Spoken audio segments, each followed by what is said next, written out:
আমাদের প্রত্যেকের মনের মধ্যে, প্রত্যেকের অন্তরের মধ্যে এক একটা ইসমাইল রয়েছে, সেটা হচ্ছে কল্পিত ইসমাইল।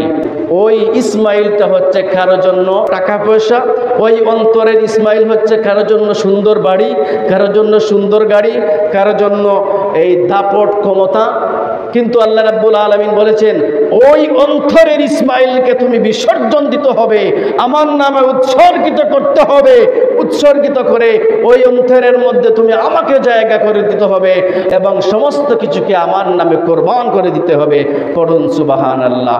শুধু কুরবানি করলেই কুরবানি শেষ নয়, কুরবানির মাধ্যমে আমাদের মনের পশুত্বকেও কুরবানি দিয়ে আমরা প্রমাণ করতে হবে আমরা আল্লাহর জন্য আমরা কুরবানি আল্লাহকে বই করি।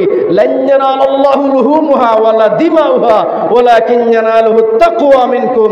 ওই কুরবানির মধ্যেই আল্লাহ রাব্বুল আলামিন বান্দার তাকওয়া পরীক্ষা করেন। আল্লাহ রাব্বুল আলামিন রক্ত দেখেন না, আল্লাহ রাব্বুল আলামিন গোশত খান না, কিন্তু আল্লাহ রাব্বুল আলামিন তার নিয়ত দেখেন। ইন্নামাল আমালু বিন্নিয়ত। তার তাকওয়া দেখেন, তার ভয় দেখেন, তার অন্তরের মধ্যে কোন নিয়তে সে কুরবানি দিচ্ছে।